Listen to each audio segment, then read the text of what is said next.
بسم الله والصلاة والسلام على رسول الله وعلى آله وصحبه أجمعين ثم أما بعد فأعوذ بالله من الشيطان الرجيم أم لم ينبأ بما في الصحف الأولى আমরা প্রথমে যা নিয়ে কথা বলবো সেটা হলো আমেরিকান ড্রিম, জীবন, স্বাধীনতা আর সুখের সন্ধান।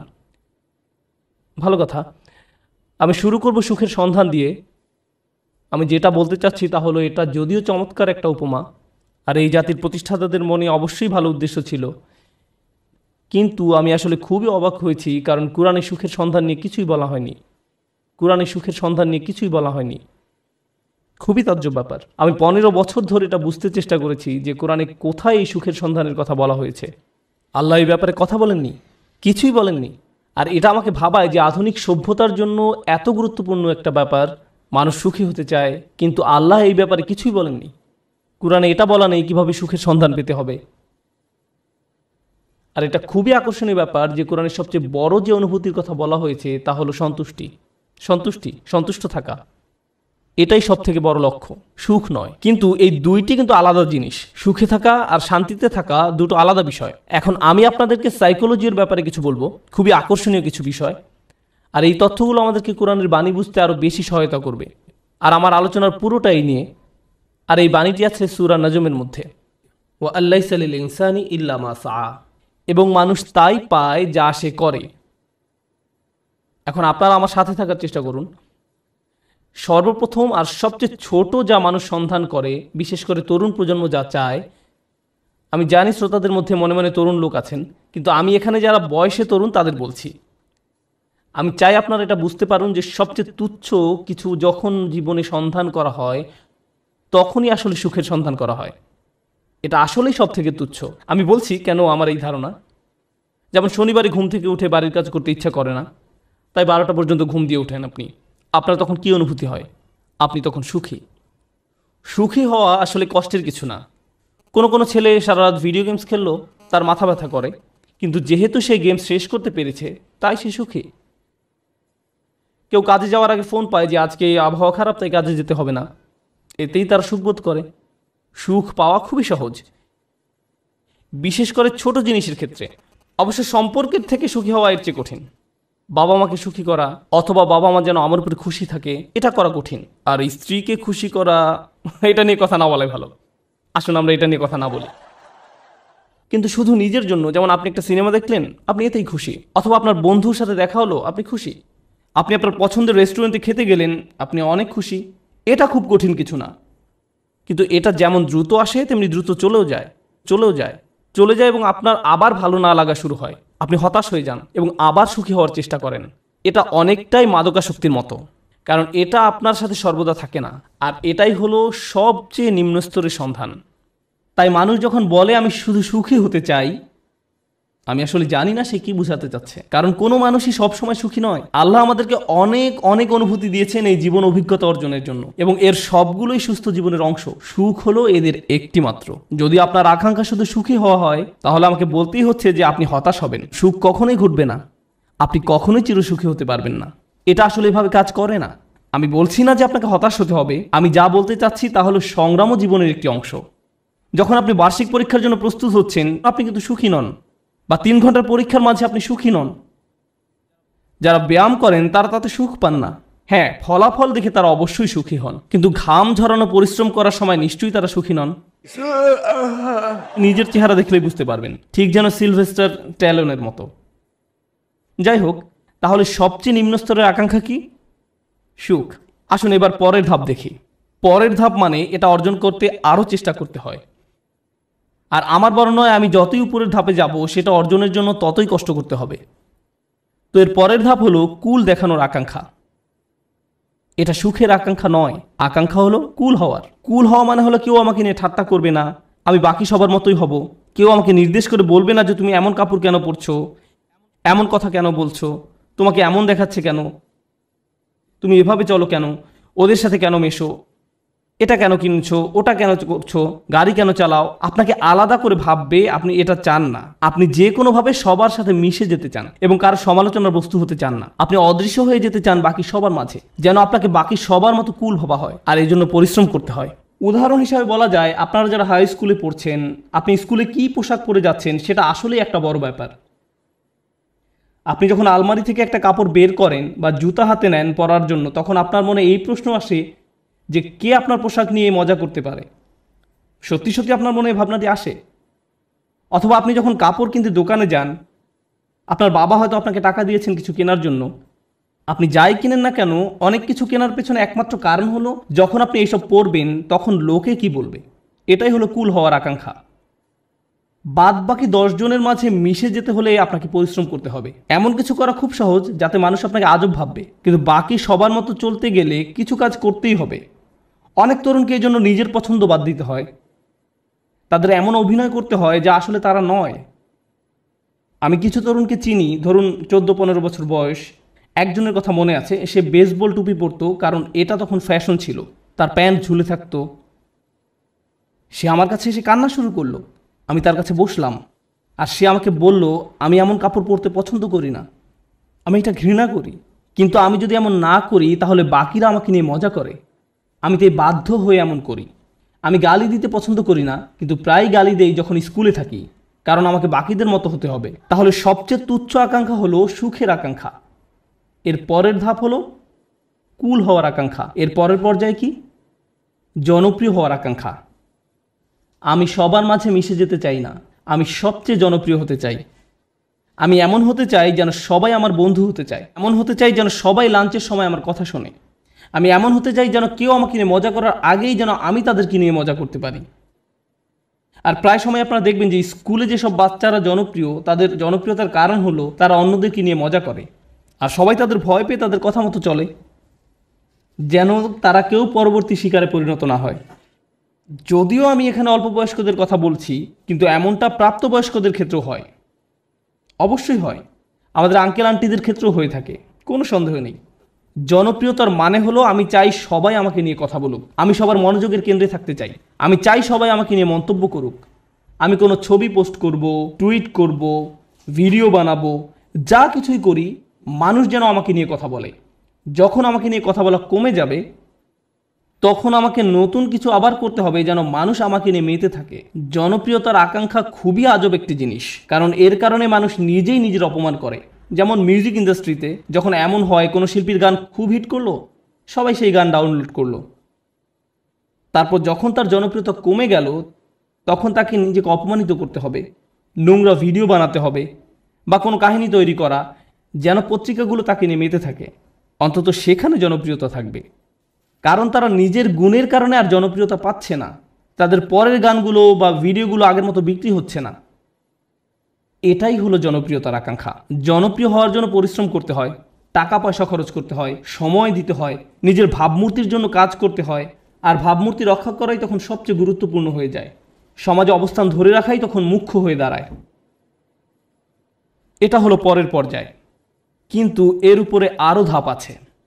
এরপর এর উপরে রয়েছে আর এক ধরনের প্রচেষ্টা, সেটা হলো সম্মানের পেছনে ছুটে চলা। কলেজের ছাত্রদের কাছে এটা বেশি গুরুত্বপূর্ণ প্রাথমিক বা হাই স্কুলের ছাত্রদের চেয়ে। এইমাত্র আমি কি বললাম? সবার নিচে সুখ, তারপরে কি? কুল, সামাজিকতা, তারপর জনপ্রিয়তা। সম্মান মানে হলো আপনি আপনার নিজের সাথে এমন কিছু যুক্ত করতে চান যেটা অনেক মূল্যবান। আপনি মানুষকে বলতে চান, জানো আমি হার্ভার্ডে গিয়েছিলাম। আপনি তাদের বলেন না যে আপনি সেখানে সাপ্তাহিক ছুটি কাটাতে গিয়েছিলেন, আপনার বন্ধুর সাথে দেখা করতে গিয়েছিলেন, কিন্তু আপনি আপনার নিজের নামের সাথে একই বাক্যে হার্ভার্ড শব্দটা ব্যবহার করতে ভালোবাসেন। সত্যি কথা হলো, আপনি যদি হার্ভার্ডের নবীন ছাত্র হন, আপনি কি অর্জন করেছেন? কিছুই না। আপনি শুধু সেই ভার্সিটিতে পড়েন, কিন্তু আপনি নিজের নামের সাথে একটা সম্মানিত প্রতিষ্ঠানের নাম যোগ করতে পছন্দ করেন। নিজের নামের সাথে একটা মর্যাদাপূর্ণ ব্র্যান্ডের নাম যুক্ত করতে আপনার ভালো লাগে। আপনার নির্দিষ্ট ব্র্যান্ডের পোশাক পরতে ভালো লাগে, এবং যদি ব্র্যান্ডের লেবেল দেখা না যায় আপনি অন্য মানুষের সাথে এমনভাবে কথা বলেন যেন তারা বাধ্য হয়ে প্রশ্ন করে আপনি এটা কোথা থেকে কিনেছেন। আপনি যেন বলতে পারেন যে এটা আরমানি ব্র্যান্ড বা এটা কিছু একটা, কারণ আপনি চান নিজের নামের সাথে সেই ব্র্যান্ডের নাম যুক্ত করতে। নতুন কোনো ব্র্যান্ডের গাড়ি বাজারে আসলে কোন গাড়ি আপনি চালাচ্ছেন, কোন ধরনের পোশাক আপনি পরছেন, কোন ধরনের মানুষের সাথে আপনি মিশছেন। সেলফি এজন্য তোলে না যেন আপনি তাদের মনে রাখতে পারেন, আপনি এজন্য সেলফি তোলেন যেন ছবিটা পোস্ট করতে পারেন, যেন অন্য মানুষ আপনাকে বেশি গুরুত্বপূর্ণ ভাবে, কারণ আপনি সেই বিশেষ ব্যক্তির পাশে দাঁড়িয়ে আছেন।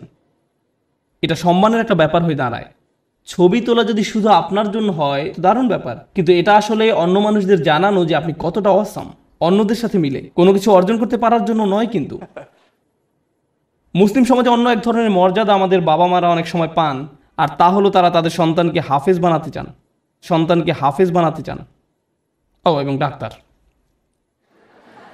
আর যদি হয় হাফেজ ডাক্তার তাহলে তো কথাই নেই, তারা দিন ও দুনিয়া দুটোই পেয়ে গেছে। রব্বানা আতিনা ফিদ দুনিয়া হাসানা ওয়া ফিল আখিরাতি হাসানা, কাজ এখানেই হয়ে গেছে। কিন্তু তারা মানুষকে বলতে পছন্দ করে যে জানো সে একজন হাফেজ। কিন্তু দুর্ভাগ্যবশত এর জন্য আপনি আপনার সন্তানকে কোরআনে হাফেজ বানাননি। কিন্তু এমনটাই ঘটে থাকে। আমরা এখন কোন পর্যায়ে আছি? সম্মান। এটা অনেক বড় ব্যাপার হবে যখন আপনি আপনার প্রথম চাকরিটা পাবেন, হয়তো মাইক্রোসফট বা অন্য কোথাও, কে জানে। ধরেন আপনি বড় কোথাও চাকরি পেলেন, হয়তো গুগলে। তারা আপনাকে আপনার ব্যাজ দিবে, যেটা আপনি মসজিদেও পড়ে আসেন। যেন কেউ প্রশ্ন করে যে তুমি কি অনেক বেশি গুগল ব্যবহার করো যে তারা তোমাকে একটা বিশেষ ব্যাজ দিয়েছে, আর আপনি তখন বলার সুযোগ পান না না আমার সেখানে চাকরি হয়েছে। আপনি মানুষকে জানাতে চান যে আপনি কি অর্জন করেছেন। তাফাখুরুম বাইনাকুম, কুরআনে এটাকে এভাবেই বলা হয়েছে। অন্যদের দেখানোর ইচ্ছা যে আপনার কি মর্যাদা আছে। যাই হোক, আমি আবার একদম নিচ থেকে শুরু করতে চাই। প্রথমে কি ছিল? সুখ। দ্বিতীয়, সামাজিকতা। কুল। তৃতীয়, জনপ্রিয়তা। চতুর্থ, সম্মান। তার উপরে টাকার পিছনে ছুটে চলা। কিছু মানুষ আছে যারা সুখকে পাত্তা দেয় না, তারা সামাজিকতার কথা ভাবে না, তারা জনপ্রিয়তা চায় না, এমনকি সম্মানও নয়। একটা জিনিসকেই তারা গুরুত্ব দেয়, আর সেটা হলো টাকা। তারা জানে কিভাবে অনেক টাকা উপার্জন করতে হয়। এই মানুষগুলো ময়লা জামা, পুরনো ছেঁড়া জিন্স পরে থাকে, 88 মাজদা মিয়াটা গাড়ি চালায়, কিন্তু এই সব নিয়ে তাদের কোনো ভ্রুক্ষেপ নেই। কারণ তারা মাসে মিলিয়ন, $10 মিলিয়ন উপার্জন করে। আমার এমন মানুষের সাথে দেখা হয়েছে যারা বছরে শত শত মিলিয়ন ডলার উপার্জন করে, এবং আপনি বুঝবেনই না সেটা। কারণ তার চুল উস্কো খুস্কো, তার মধ্যে এক অন্যরকম ভাব আছে যে সে ব্যস্ত, বা ব্যস্ততার জন্য নাও হতে পারে, কারণ সে এগুলো পাত্তাই দেয় না। সে শুধু জানে কিভাবে ব্যবসা করতে হয়। ব্যবসায় সে একটা বিস্ময়, আর সেটা নিয়েই সে শুধু চিন্তা করে। সে খালি এটাই চিন্তা করে যে বিক্রয় কিভাবে বাড়ানো যায়, কিভাবে ব্যবসার আরো সম্প্রসারণ হবে, কিভাবে আমি নতুন ওয়্যার হাউস খুলবো। সুবহানাল্লাহ, তারা অবিশ্বাস্য ধরনের মানুষ। যাই হোক, ময়ের উপরে উঠলে কি আরো কঠোর পরিশ্রম করতে হয়। সুখী হতে কোনো পরিশ্রম করতে হয় না, সবার মতো হতে কিছু পরিশ্রম করতে হয়। জনপ্রিয় হতে আরো কিছু কাজ করতে হয়। সম্মান বা সম্মানিত কিছুর সাথে জড়িত হওয়ার জন্য আরো শ্রম দিতে হয়। অনেক টাকা কামাতে হলে অনেক শ্রম দিতে হয়। এক অবিশ্বাস্য রকমের কর্মস্পৃহা লাগে, তারা কোনো বিরতি নেয় না। এর উপরেও উঁচু স্তর আছে। যাই হোক, আমি যখন বলছিলাম কিছু একটা করতে বেশি শ্রম দিতে হয়, যখনই আমি কোনো উঁচু লেভেলের কথা বলি, আপনাকে সেখানে যেতে বেশি কষ্ট সহ্য করতে হবে, আপনাকে যন্ত্রণা সহ্য করতে হবে সেখানে পৌঁছাতে। সুতরাং আমরা এখন টাকার উপর লেভেলে আছি, আর টাকার উপরে সেই মানুষটা শুধু 1 নম্বর হতে চায়। তারা যে কোনো কাজে চরম উৎকর্ষতা অর্জন করতে চায়, তারা অন্যদের ছাড়িয়ে যেতে চায়। আমি শুধু আমার কোম্পানির প্রোগ্রামার হতে চাই না, আমি এই কোম্পানির শীর্ষস্থানীয় প্রোগ্রামার হতে চাই।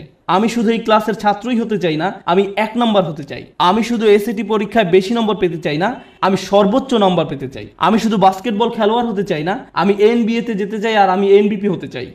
কখনোই খুশি হতে পারে না। তারা শুধু নিজেদেরকে আরো কঠোর পরিশ্রম প্রচেষ্টা চালাতেই থাকে, তারপরেও তারা নিজেদেরকে নিয়ে সন্তুষ্ট হতে পারে না। এই ধরনের মানুষরা তাদের কাজে চরম উৎকর্ষ অর্জন করতে সক্ষম হয়। সেটা পড়াশোনায় হোক, শরীরচর্চায় হোক, বা অ্যাথলেটিক হোক, তাদের কর্মক্ষেত্রে, তাদের গবেষণা যাই হোক না কেন, তারা তাদের শীর্ষস্থান অর্জন করা চাই। তাদের 1 নম্বর হতে হবে। নিজেদের নিয়ে কখনোই খুশি হতে পারে না। তারা নিজেদেরকে কার সাথে তুলনা করে এটা জানা খুব গুরুত্বপূর্ণ। নিজেকে তারা গতকালকের সাথে তুলনা করে। তারা আর কাউকেই পাত্তা দেয় না, কারো দিকে তাকায় না। তারা জানে তারা আরো ভালো করতে পারে, তাই তারা কখনোই সন্তুষ্ট হতে পারে না। তারা কখনো কাজ না করে বসে থাকে না। তারা সব সময় বলতে থাকে আমাকে আরো কাজ করতে হবে। অন্য সবাই হয়তো বলবে আপনি সত্যি বিস্ময়কর, কি চমৎকার কাজ করেছেন আপনি, তো তাতে কি, আমি জানি এর চেয়েও ভালো করার ক্ষমতা আমার আছে। তাই তারা মানুষের প্রশংসা, সুনাম কিছুকেই গুরুত্ব দেয় না। যারা ভাবে যে তারা আসলে দারুণ কাজ করছে, কিছুকেই গুরুত্ব দেয় না। তারা চেষ্টা করেই যায়। আর এমন একটা উদাহরণ হলো মাইকেল ফেলপস, ঠিক কিনা? কত মানুষ তার প্রশংসা করেছে সব রেকর্ড ভেঙে ফেলার জন্য। কিন্তু আপনার কি ধারণা যে সে বসে ভাবছে আমি তো রেকর্ড ভেঙেছি, এখন আমার সম্মান আছে, তাই আমি এখন কিছুটা অবসর নিতে পারি? সে কি অর্জনের চেষ্টা করেছে? উৎকর্ষতা। তাই সে কখনোই সন্তুষ্ট হতে পারবে না, সে চেষ্টা করতেই থাকবে মেশিনের মতো, সামনে যেতেই থাকবে যেতেই থাকবে আরও দ্রুত গতিতে। এমন মানুষ দুনিয়াতে খুব কমই আছে, খুবই কম। অনেকেই এখানে বসে আছেন যারা স্কুলে পাশ করার গ্রেড পেলেই খুশি, তখনই তারা সুখের খোঁজে প্লে স্টেশন নিয়ে খেলতে বসে যায়। আবার এমনও মানুষ আছে যারা 99 পেলেও নিজের উপর অসন্তুষ্ট হয়, কিভাবে আমি এই ভুলটা করলাম। এমনটা সাধারণত ছেলেরা করে না, মেয়েরা করে। উৎকর্ষতা অর্জনের ব্যাপারে কথা বলতে বলতে আরও একটা কথা বলতে চাই যে আমি জীবিকা অর্জনের জন্য কি করি। আমার সত্যিকার অর্থে কোনো চাকুরি নেই, কিন্তু আমার ক্যারিয়ারের একটা অংশ হলো যে আমি কম বয়স্ক ছেলে মেয়েদেরকে আরবি শেখাই। এটা একটা বেশ ইন্টেন্সিভ প্রোগ্রাম। তাদের আরবি কিছুটা শেখাতে 9 মাস লেগে যায়। ক্লাসের অর্ধেক থাকে ছেলে আর অর্ধেক মেয়ে, 30 জন ছেলে 30 জন মেয়ে। মেয়েরা গত 5 বছর ধরেই পরীক্ষায় ছেলেদের চেয়ে অনেক ভালো নাম্বার পেয়েছে, খুবই ভালো করেছে তারা। কিন্তু ছেলেরা ক্রমাগতভাবেই খুশি। মেয়েরা সবসময় মন খারাপ করে থাকে, আমাকে বলে উস্তাদ আমি জানি আমি 100 পেয়েছি, কিন্তু আমি নিশ্চিত নই যে আমি ঠিকমতো বুঝতে পেরেছি কিনা। এদিকে এক ছেলে 25 নম্বর পেয়েছে আর সে বলছে ওকে ওকে আমি বুঝতে পেরেছি, আমি বুঝতে পেরেছি। আমি পুরোপুরি ভিন্ন প্রজাতির মানুষদের সাথে কাজ করছি একই ক্লাসরুমের মধ্যে, তাদের পুরোপুরি ভিন্ন মন মানসিকতা। তাই আমার ছেলেদের বলতে হয় যে মন দাও, অপদার্থ কোথাকার, তুমি বোঝোনি, কিছু কাজ করো। আর এদিকে মেয়েদেরকে আমার বলতে হয় ও শান্ত হও শান্ত হও, তুমি ঠিকই বুঝতে পেরেছ। আমি তো ছেলেদেরকে বলতে পারি না হালকাভাবে নিতে, কারণ এর চেয়ে বেশি হালকাভাবে নেওয়া যায় না, এটা সম্ভব নয়। সুতরাং আমরা কোথায় পৌঁছেছি, কি নিয়ে কথা বলছিলাম? ও ঠিক আছে, আমাকে একটু সাহায্য করুন। একদম নিচ থেকে আবার শুরু করতে চাই। সুখ, সামাজিকতা, জনপ্রিয়তা, সম্মান, টাকা, উৎকর্ষ। উৎকর্ষের উপর কি থাকতে পারে? উৎকর্ষের উপরও একটা কিছু আছে, আর সেটা হলো প্রভাব। প্রভাব। আমি কি পেলাম সেটা গুরুত্বপূর্ণ নয়। আমি গুরুত্ব দেই না যদি আমি অন্যদের চেয়ে বেশি টাকা উপার্জন করি। আমি পাত্তা দেই না যদিও আমি 1 নম্বর। আমার কাছে সেটা গুরুত্বপূর্ণ নয়। আমি অন্যদের জন্য কিছু করতে চাই, আমি একটা উত্তরাধিকার রেখে যেতে চাই। যখন আমি চলে যাব দুনিয়ার বুকে আমি আমার চিহ্ন রেখে যেতে চাই যে আমি কিছু একটা করেছি যেটা এই জায়গাটাকে অন্যদের জন্য আরও ভালো জায়গায় পরিণত করেছে। আমি প্রভাব বিস্তারকারী ব্যক্তি হতে চাই অন্য জিনিসের উপরে এবং অন্য মানুষের উপরে, আমার চারপাশের পরিবেশের উপরে। আমরা এখন অমুসলিমদের কথা বলছি, আমরা এখনো বিশ্বাসীদের কথা বলছি না। আমরা জানি এমন মানুষ আছে যারা MBA শেষ করেছে সবচেয়ে ভালো ভার্সিটি থেকে, যারা হয়তো লাখ টাকা স্যালারি পেতে পারতো ভার্সিটি থেকে বের হয়ে, তারা সেই বেতন ত্যাগ করে এমন প্রতিষ্ঠানে যোগ দিচ্ছে যারা সামাজিক দায়বদ্ধতার জন্য কাজ করে। তারা অনেক কম বেতন নিচ্ছে কারণ তারা টাকায় বিশ্বাস করে না, তারা অনেক বেশি প্রভাবের উপর বিশ্বাস করে। তাই তারা বরঞ্চ এমন প্রতিষ্ঠানের সাথে কাজ করছে যারা শিক্ষা পদ্ধতিকে পুনর্গঠন করতে সাহায্য করছে। বা কোনো ডাক্তার যে হয়তো অনেক টাকা উপার্জন করতে পারতো, যে রেসিডেন্সি শেষ করে কাজে যোগদান করতে প্রস্তুত, সেই সময় সিদ্ধান্ত নিল যে সে 3 বছর ডক্টরস উইদাউট বর্ডার্স NGO-তে কাটাবে। আপনি এমনটা শুনেছেন কখনো? আপনার জীবনের ঝুঁকি থাকে এদের সাথে কাজ করতে। যুদ্ধ বিধ্বস্ত অঞ্চলেরা মানবিক কাজ করে। কিন্তু কেন এই ছেলেটা যাচ্ছে, কেন এই মেয়েটা যাচ্ছে? কারণ পয়সা আসা শুরু করলে আমি কোন ধরনের গাড়ি কিনবো সেটা নিয়ে দুশ্চিন্তা না করে সে বেশি চিন্তিত পৃথিবীতে সে কি প্রভাব রেখে যেতে পারবে সেটা নিয়ে। তারা সাহায্য করতে চায়, তারা ভালো কিছু করতে চায়। আর এই ধরনের নিঃস্বার্থপরতা খুব কম মানুষেরই থাকে, কম মানুষেরই থাকে। এই মইয়ের যত উপরে আমরা যাই ততই কম মানুষ আপনি পাবেন। আর তারা বিস্ময়কর মানুষ। তারাই হচ্ছেন সেই মানুষ যারা দুনিয়ায় পরিবর্তন এনেছে, যারা দুনিয়ায় পরিবর্তন এনেছে। চিন্তা করুন নেলসন ম্যান্ডেলা বা তার মতো কেউ, এমন মানুষ যাদের জেলে যেতে হয়েছে কারণ তারা কোনো কিছুতে বিশ্বাস করতেন, কারণ তারা প্রভাবে বিশ্বাস করতেন, তারা নিজের চেয়েও বেশি কিছু করতে চান, তারা বৃহৎ স্বার্থে নিজেদের বলি দিয়েছেন, তারা নিজেদের কথা চিন্তাই করেননি, তারা কোনো এক উদ্দেশ্যের দাস। আর তাই এই মানুষগুলো হলো সেই মানুষ যারা প্রভাবের জন্য কাজ করে। তারা উৎকর্ষ সাধনকারীদের চেয়েও অনেক উপরে। উৎকর্ষ এই মানুষগুলোর জন্য স্বয়ংক্রিয়ভাবেই চলে আসে। উৎকর্ষ সাধন করা তাদের লক্ষ্য নয়, এটা উপজাত হিসেবেই আসে। কেন জানেন? কারণ যদি আপনি সেরকম প্রভাব রাখতে চান, আপনাকে অনবরত চেষ্টা করেই যেতে হবে। আপনি হয়তো ভাবতে পারেন যে প্রভাব সৃষ্টি এটাই হয়তো সর্বোচ্চ শিখর, কিন্তু না, এর থেকেও বড় কিছু আছে। এর উপরে আছে চূড়ান্ত সত্য। কেউ কেউ ন্যায়ের খোঁজ করে, কেউ কেউ সত্যের খোঁজ করে, কেউ কেউ আদর্শের খোঁজ করে। যারা ন্যায় বিশ্বাস করে, আর ন্যায় এমন একটা জিনিস সেটা আপনি পরিপূর্ণভাবে দুনিয়াতে দেখবেন না, দেখবেন, কিন্তু তারা এর পরোয়া করে না, তারা এটার জন্যই কাজ করেন। ও আরেকটি ব্যাপার, যখন আপনি এমন কিছু করতে চান যেটার দুনিয়াতে কোনো নজির নেই, তখন সেটা করাটাই সবচেয়ে কঠিন কাজ। তখন যদি আপনি সামান্য একটু পরিবর্তন দেখেন, তাতেও আপনি উদ্দীপ্ত হয়ে যান, আপনি অনুপ্রাণিত হন এবং এটি আপনাকে আরও সামনের দিকে এগিয়ে নিয়ে যায়। কিন্তু আপনি যখন এমন একটা আদর্শের জন্য কাজ করবেন, ন্যায়ের জন্য, আপনি হয়তো ন্যায় কখনোই দেখবেন না, কখনোই দেখবেন না। এই লোকেরা কেমন করে নিজেদেরকে অনুপ্রেরণা দিবে যখন তারা এমন কিছুর জন্য কাজ করে যেটা দেখা যাচ্ছে না? এরাই হচ্ছে সবচেয়ে অসাধারণ, সবচেয়ে সহনশীল ব্যক্তি। একবার তারা একটা আদর্শের পিছনে পড়লো, সবাই তাকে পাগল ভাবলো, কিন্তু তার কিছু এসে যায় না, তারা এগিয়েই চলেন। তাই এখন আমি শুরু করতে চাচ্ছি একদম সর্বোচ্চটা দিয়ে, যেটা হলো সত্যের খোঁজ।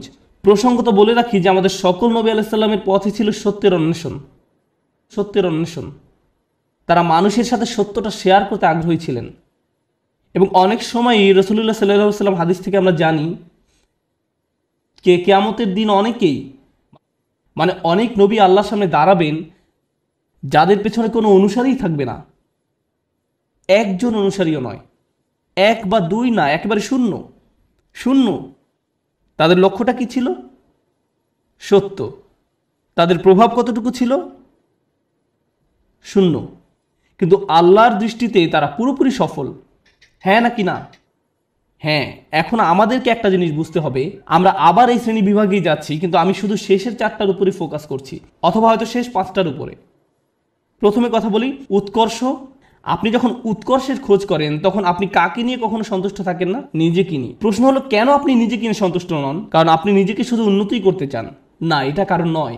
যদি আপনি ইসলামের দৃষ্টিকোণ থেকে আলোচনা করেন, আপনি নিজেকে নিয়ে সন্তুষ্ট নন এই কারণে যে আপনার প্রত্যেকেরই প্রভাব সৃষ্টির চেষ্টা করার কথা ছিল।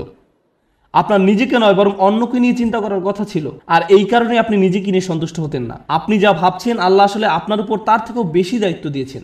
আমি চাই যে আপনারা দুটো জিনিস নিয়ে চিন্তা করুন। এটা কোরআনের একটি অন্যতম শক্তিশালী বক্তব্য। যেহেতু এটা পরিষ্কারভাবে অনুবাদ করা হয়নি, তাই অনেক সমস্যা সৃষ্টি করে।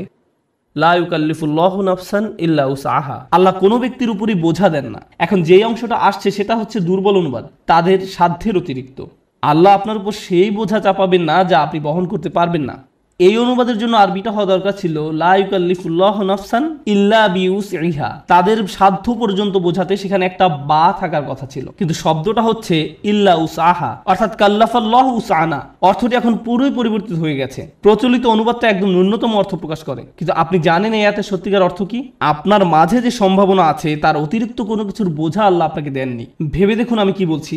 আল্লাহ আপনাকে এমন কিছু বোঝা দেননি যেটা আপনার মাঝে যেই সম্ভাবনা আছে তার অতিরিক্ত। আপনার মাঝে কি আরো উন্নতি করার সম্ভাবনা আছে? হ্যাঁ। আপনি কি আরো বেশি করতে পারতেন? হ্যাঁ। এবং যেটা করতে পারেন কিন্তু করেননি, আল্লাহ আপনাকে সেটার জন্য জিজ্ঞাসাবাদ করবেন। শুধু একদম ন্যূনতম দায়িত্বটুকু নয়, বরং সর্বোচ্চটুকু। আল্লাহ চান যে আপনি নিজেকে উন্নত করতে থাকুন এবং দেখান যে আপনি আসলে কতটুকু নেয়ার জন্য তৈরি ছিলেন। এটাই হচ্ছে এখানে প্রচেষ্টার ধারণা। আমরা সুখের অন্বেষণ অস্থির নই, বরং ওটা এর সাথে বোনাস হিসাবে আল্লাহ দেবেন। আমরা অন্যের কাছে কুল বা পরিপাটি হিসাবে পরিচিত হতে চাই না। কেউ একজন একটা বোকার মতো কাজ করেছে এবং আপনি ওই নির্বোধের মতোই কাজ করতে চাচ্ছেন। আমরা কারো কাছে জনপ্রিয় হতেও আগ্রহী নই। কেন জানেন? কারণ সবার যাদের জীবনের উদ্দেশ্য সম্পর্কে কোনো ধারণা নেই, আপনি তাদের মাঝে জনপ্রিয় হতে চান মানে হচ্ছে আপনি তাদের মাঝে সবচাইতে বোকা। আমরা সম্মানের কাঙালও নই, কারণ আমরা জানি সম্মান আসে আল্লাহর তরফ থেকে।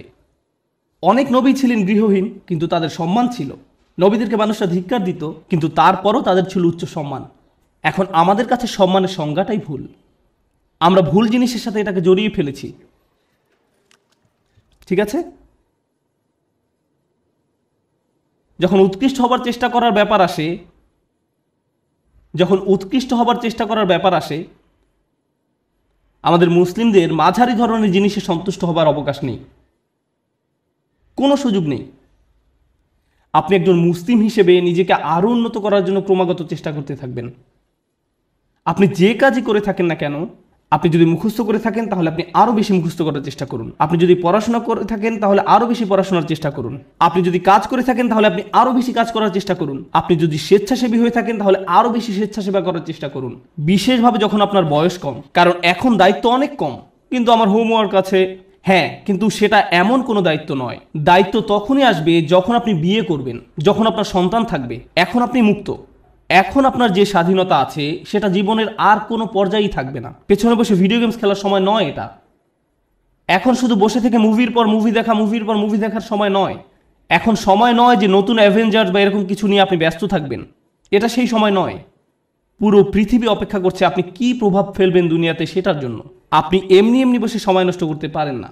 অন্যরা করতে পারে, ভালো, তাদের কোনো বৃহত্তর লক্ষ্য নেই, কিন্তু আপনাকে হতে হবে শ্রেষ্ঠ, কারণ আপনি এখন থেকেই প্রভাব সৃষ্টি করা নিয়ে চিন্তা করেন। দর্শকদের মাঝে বসে থাকা প্রত্যেক তরুণ ছেলে এবং মেয়ের চিন্তা করা উচিত, আল্লাহ আমাকে কি দিয়েছেন, আমাকে আল্লাহ কোন গুণটি দিয়েছেন, এবং এই গুণটি দিয়ে আমি দুনিয়াতে কি পরিবর্তন আনতে পারি, এই গুণ দিয়ে আমি কি করব। আর আপনি যখন এটা নিয়ে চিন্তা করবেন তখন আপনি সত্যিকারভাবে বুঝতে পারবেন আপনি কিসের জন্য কাজ করছেন। আপনি কাজ করছেন আল্লাহর সাথে দেখা হবার স্বপ্ন নিয়ে, এবং সেটাই হচ্ছে আমাদের আসল সত্য। আপনি আল্লাহকে এটা দেখাতে চান যে আপনি আপনার সামর্থ্যের মধ্যে যা আছে তার সবটুকু করেছেন। সবচেয়ে ভালো ঘুমের অভ্যাস আপনার থাকা উচিত, সবচেয়ে ভালো খাবার, সবচেয়ে ভালো ব্যায়াম করার অভ্যাস আপনার থাকা উচিত, আপনার হওয়া উচিত সবচেয়ে ভালো ইবাদতকারী, আপনার হওয়া উচিত সবচেয়ে পড়াশোনায় উন্নত।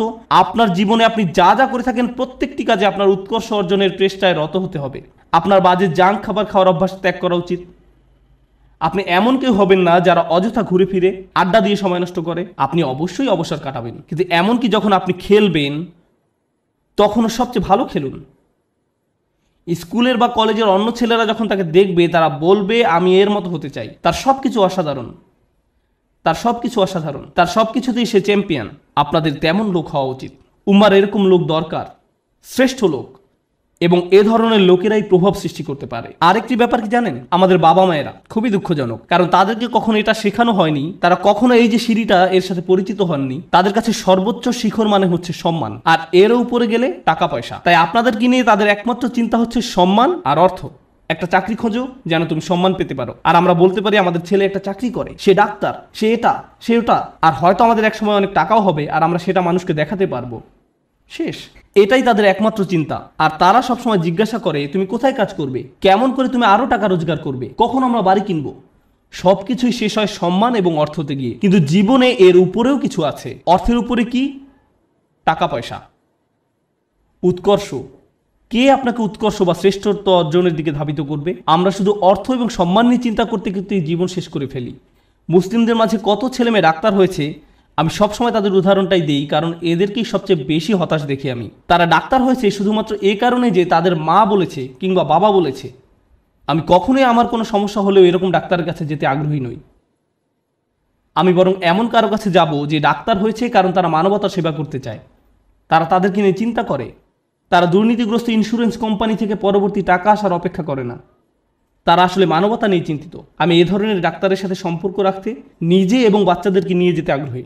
প্রভাব সৃষ্টিকারী ব্যক্তি। এখন এই ব্যাপারে আমার শেষ কথা, লাইসা লিল ইনসানি ইল্লা মা সা। মানুষের কিছুই থাকবে না শুধুমাত্র তারা যে চেষ্টা করেছে তা ছাড়া। আবার শুরু করি। সুখের সন্ধান, কুল, সামাজিক বা পরিবারটি হওয়ার বাসনা, জনপ্রিয় হবার আকাঙ্ক্ষা, সম্মান পাবার আকাঙ্ক্ষা, অর্থপ্রাপ্তির আকাঙ্ক্ষা, উৎকর্ষ লাভের আকাঙ্ক্ষা, প্রভাব সৃষ্টিকারী হবার ইচ্ছা এবং সত্য পাবার প্রচেষ্টা। জানেন আল্লাহর কাছে সবচেয়ে মূল্যবান কোনটি? এই সব কিছুর মাঝে আল্লাহর কাছে সবচেয়ে প্রিয় হচ্ছে আপনার প্রচেষ্টা। অর্থ নয়, প্রভাব না, শ্রেষ্ঠত্ব না, এই সব কিছুই আসবে, কিন্তু আল্লাহ আপনার কাছ থেকে যেটা দেখতে চান সেটা হচ্ছে প্রচেষ্টা। প্রচেষ্টা। আমি আপনাদের বলেছি নবী আলাইহিস সালামদের কথা, যারা শেষ বিচারের দিন আল্লাহর সামনে দাঁড়াবেন কতজন উম্মত নিয়ে? 0। কিন্তু তারপরেও আল্লাহ তাদেরকে জান্নাতের সর্বোচ্চ আসনে আসীন করবেন, কারণ আল্লাহ সম্মান জানাবেন তাদের প্রত্যয়কে, তাদের প্রচেষ্টাকে, তাদের চারিত্রিক দৃঢ়তাকে। তারা কঠিন সময়ে পড়েছিলেন এবং তারা সেটা মোকাবেলা করেছেন। যদি আপনি নূহ আলাইহিস সালামের প্রতি বছরের একটা প্রোগ্রেস রিপোর্ট দেখতে চান, চলুন একটা গ্রোথ চার্ট বানিয়ে দেখি কতজন মানুষ মুসলিম হয়েছে প্রতি বছর, যেমনটা করা হয় প্রতি বছর প্রতিবেদনে। কতজন মানুষ মুসলিম হয়েছে প্রতি বছর? 950 বছর। চার্ট নিশ্চয়ই ঊর্ধ্বমুখী ছিল না, বরং সেটা ছিল অপরিবর্তনশীল, এমনকি কখনো কখনো হয়তো নিম্নমুখীও ছিল। কেউ হয়তো ইসলামের খুব কাছাকাছি এসেছে, আবার দূরে সরে গেছে। এর মানে কোনো প্রভাব তৈরিই হয়নি। আমরা নূহ আলাইহিস সালামের কোন জিনিসটাতে এত সম্মান করি? ক্রমাগত এবং ক্রমাগত প্রচেষ্টা। আমাদেরকে হতে হবে ক্রমাগত প্রচেষ্টারত এবং প্রত্যয়ী মানুষ। আল্লাহর সামনে দাঁড়ানোর মতো কিছুই থাকবে না যদি আমাদের এই প্রচেষ্টাটুকু না থাকে। তরুণরা দয়া করে মনোযোগ দিয়ে শুনেন আমি কি বলছি। একটু চিন্তা করো, তোমার জীবনের সার্থকতা কোথায়? যদি তোমার জীবন মানে হয় শুধু একটা ভিডিও গেম থেকে অন্য ভিডিও গেম, যদি তোমার জীবন মানে হয় শুধু টিভি শো এর একটা পর্ব থেকে অন্য পর্ব, তুমি কিসের জন্য চেষ্টা করছো? এতে কি আসে যায় যদি তুমি একটা ভিডিও গেমে ট্রফি জিতো অথবা 100% সিনক্রোনাইজেশন পাও? এতে কি আসে যায়? কি এমন হবে এতে? পৃথিবীর জন্য তা কোনো পরিবর্তনই আনবে না। তুমি কতগুলো পুশ আপ করতে পারো এটা কেউ গুরুত্ব দেয় না। তোমাকে এর চেয়ে বেশি কিছু চিন্তা করতে হবে, এর চেয়ে বড় উচ্চ মর্যাদাশীল কিছু চিন্তা করতে হবে। এবং যখন তুমি সেটা করা শুরু করবে, আল্লাহ তোমাকে সুখ দিবেন। যখন তুমি সত্যিকার অর্থেই চেষ্টা করবে, জীবনটা তখন অর্থবহ হবে। আর জীবনটা যখন অর্থবহ হবে, সুখ এবং আনন্দ এনে দেবে। যখন তোমার জীবনে কোনো প্রচেষ্টা থাকবে না, তখন জীবনের কোনো অর্থ তুমি খুঁজে পাবে না। তুমি তখন কোনো কিছুতেই কোনো সুখ বা আনন্দ খুঁজে পাবে না। তুমি যতই গান শোনো, তুমি যতই ঘুরতে বেড়াতে যাও, যতই পার্টি করো, তোমার জীবনে কখনোই সুখের দেখা পাবে না। তোমার সব সময় বিরক্ত লাগবে, নিজের কাছে নিজেকে ভালো লাগবে না। গুরুত্বপূর্ণ হচ্ছে প্রত্যয়, যেটা তোমাকে উপলব্ধি করতে হবে। তোমাদের তরুণ প্রজন্মকে হতে হবে অসম্ভব এবং অসম্ভব প্রত্যয়ী। আল্লাহ বলছেন ওয়ান্না সায়াহু সাওফা ইউরা। আমার খুবই পছন্দের একটি আয়াত, এবং আমি এই আয়াতটি দিয়েই শেষ করতে চাই। এবং তার প্রচেষ্টা বা প্রত্যয় খুব শীঘ্রই দেখা যাবে। তার চেষ্টা খুব শীঘ্রই কি দেখা যাবে। এ প্রসঙ্গে আমি বলতে চাই, তুমি যখন কাউকে তোমার রিজিউম দেখাও, আমি অমুক স্কুল থেকে গ্র্যাজুয়েট হয়েছি, আমি অমুক জায়গায় কাজ করেছি, অমুক প্রজেক্টে কাজ করেছি, তখন তুমি তোমার রিজিউমে লেখো তোমার রেজাল্ট নাকি তোমার প্রচেষ্টা? তুমি তোমার প্রচেষ্টার কথা লিখো না, তুমি লিখো তোমার রেজাল্টের কথা। তুমি লেখো না যে তুমি আসলে অনেক কঠোর পরিশ্রম করেছো ফাইনাল সেমিস্টারে এবং পরীক্ষাটা দিতে গিয়ে অর্ধমিত হয়ে গিয়েছিলে। এগুলো তুমি তোমার সিভিতে লেখো না। তুমি লেখো তুমি অমুক প্রজেক্টে কাজ করেছো, কিন্তু এটা লেখো না যে তোমাকে অনেক অনেক কষ্ট করতে হয়েছে, তাই নয় কি? শুধু তাই নয়, কিছু কিছু সময় তুমি অনেক চেষ্টা করো কিন্তু তুমি পাশ করতে পারো না। অথবা এরকম যে তুমি অসম্ভব রকমের চেষ্টা করেছো একটা প্রজেক্টের জন্য, কিন্তু সেটা সফলভাবে শেষ করতে পারোনি। অথবা তুমি তোমার আশানুরূপ গ্রেড পাওনি, যেটা তোমার পাওয়া উচিত ছিল। আমরা মানুষেরা মানুষকে কিসের ভিত্তিতে বিচার করি? আমরা মানুষকে বিচার করি রেজাল্ট দিয়ে। আমার এতে কিছু যায় আসে না যে তুমি কতটা চেষ্টা করেছো, তুমি আমাকে ফলাফল এনে দিতে পারোনি। আমার এতে কিছুই আসে যায় না যে তুমি কতটা চেষ্টা করেছো, তুমি পাশ করতে পারোনি, গ্রাজুয়েট হতে পারোনি। বুঝতে পেরেছো ব্যাপারটা? কিন্তু আল্লাহ তোমার বিচার তোমার রেজাল্ট দিয়ে করবেন না। আল্লাহ তোমার বিচার করবেন কিসের ভিত্তিতে? প্রচেষ্টা। আল্লাহ বলছেন এবং তার প্রচেষ্টা, তার অধ্যবসায়গুলো খুব শীঘ্রই দেখা যাবে। এটা একটা অসাধারণ ব্যাপার, কেননা পৃথিবীর বুকে কোনো মানুষই আমার প্রচেষ্টা দেখবে না, কোনো মানুষই আমার প্রচেষ্টা দেখবে না। আমি তোমার প্রচেষ্টা দেখব না, অথবা তুমি আমার প্রচেষ্টা দেখবে না, কিন্তু তিনি হচ্ছেন শুধুমাত্র আল্লাহ, যিনি আমাদের প্রচেষ্টা অধ্যবসায়গুলো দেখবেন।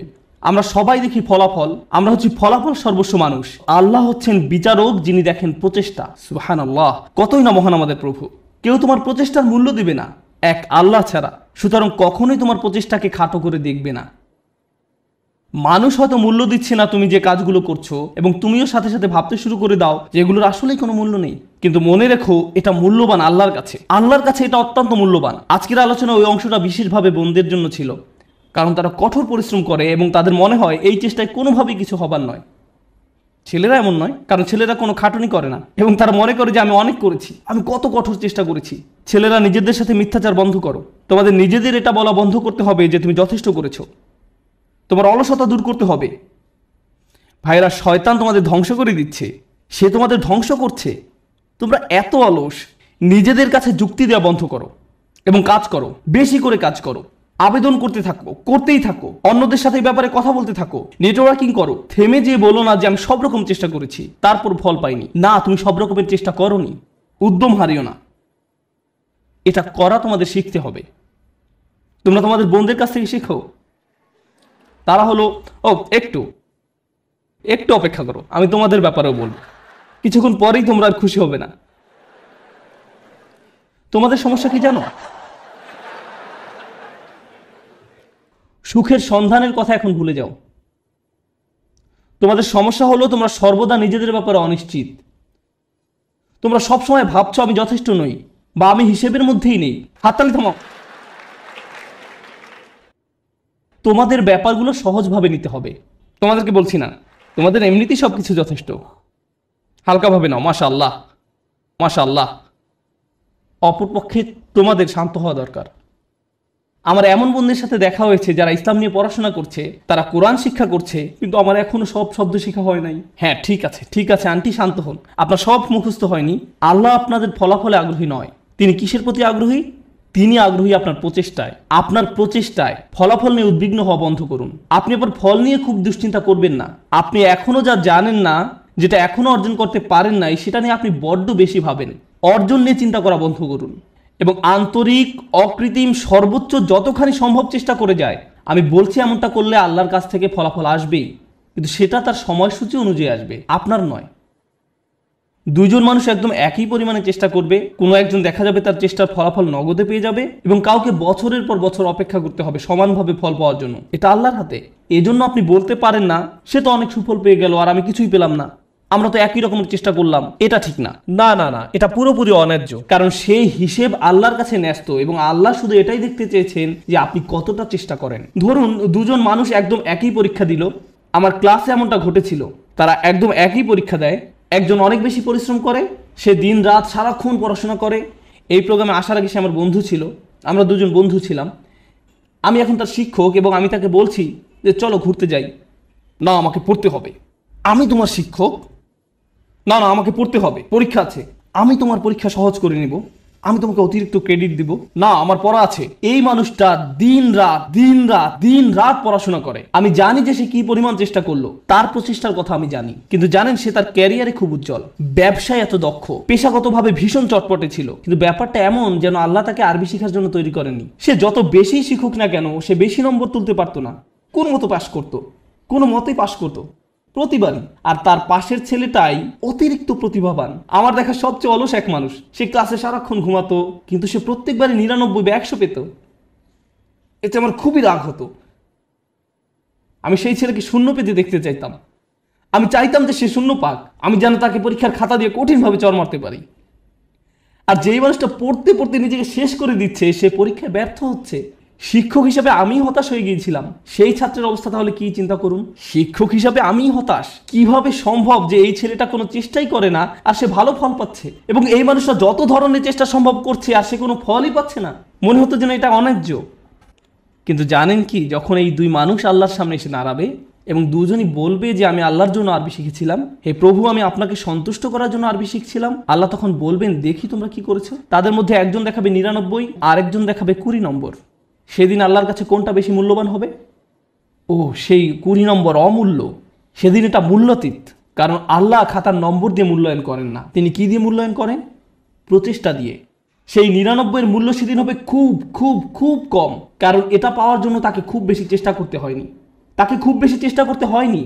আল্লাহ এভাবেই বিচার করেন। এটা পুরোটাই গুণগত মান সংক্রান্ত, পরিমাণ সংক্রান্ত নয়। মানুষ শুধু পরিমাণ বিচার করতে পারে, আল্লাহ গুণগত মান বিচার করেন।